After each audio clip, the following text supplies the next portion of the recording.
High, আমি মৌ। দুদিন থেকেই বাবা মা বাড়িতে না থাকায় আমি দিদির বাড়িতে গেছিলাম। তো সেজন্যই দিদি আজ আমার জন্য রান্না করছিল চিকেন চাপ। মানে চিকেন চাপ নয়, এটা বাটার চিকেন রয়েছে। তো এরপর আমরা ফ্রাইড রাইস রান্না করব। তো দিদি এখানে সমস্ত মশলাগুলোকে পেস্ট করে নিল। এবারে ফ্রাইড রাইস করার জন্য যেসব উপকরণ লাগে সেগুলোকে একটু হালকাভাবে ভেজে নেবে। এখানে চিকেনটা কষতেছিল, জিজু বসেছিল আর দিদি বাসনগুলোকে মেজে নিচ্ছিল।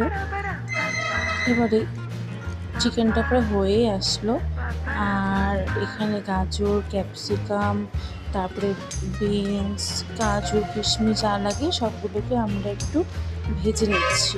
তো ওইদিকে ভাজা কাজটা আমি করতেছিলাম, ওইদিকে দিদি চিকেনটা রান্না করছিল। তো এখানে সব দিয়ে দিলাম ভাজাগুলোকে তৈরি করার জন্য। তো চিকেনটা প্রায় হয়ে এসছে, ভাজাও হয়ে এসছে। এরপরে ফ্রাইড রাইসটা রেডি করবো আমরা। তো চিকেনটা নামিয়ে নিলাম, দেখতে কতটা সুন্দর হয়েছে তোমরাই দেখো। তো তোমরা যদি এই রেসিপিটা চাও অবশ্যই কমেন্ট করে রেসিপিটা বলে দেবো নেক্সট কোনো ভিডিওতে। তো দিদি বাসন মাজতে মাজতে নাজেহাল সেটাই বলতে যাচ্ছিলো। এরপরে ভাতে জলটা বসিয়ে দিয়ে কিছুক্ষণ পর ভিজানো চালগুলো দিয়ে দিল। আর এখানে দিদি হোমমেড গরম মশলা তৈরি করে, তো সেটাই শিখে নিচ্ছিলাম একটুখানি। আর এরপরে রাইসটা সব কিছু মেশানো হয়ে গেছে, চিনি দিয়ে দিল, ঘিও দিয়ে দিয়েছে অনেকখানি। এরপর হালকা হাতে দমে বসিয়ে দেবে একটুখানি।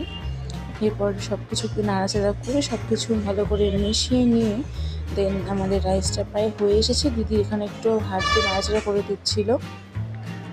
এরপর আমরা সবাই মিলে একসাথে বসে খেয়ে নেব। তো যত নাড়াচাড়া করে ফ্রাইড রাইস তত ভালো করে মশলাগুলো মিশে যাবে, তার জন্য দিদি বারে বারে নাড়াচাড়া করছিল। দেখো এখানে আমি গ্লাসে জল বেড়ে নিলাম, দিদি ফ্রাইড রাইস দিচ্ছে, আর এখানে সবাই মিলে আমরা খেতে বসে পড়েছি। তো আমরা অনেক এনজয় করেছি, অনেক ভালো করে খেয়েছি। তো তোমরা কেমন লাগলো জানিও। টাটা।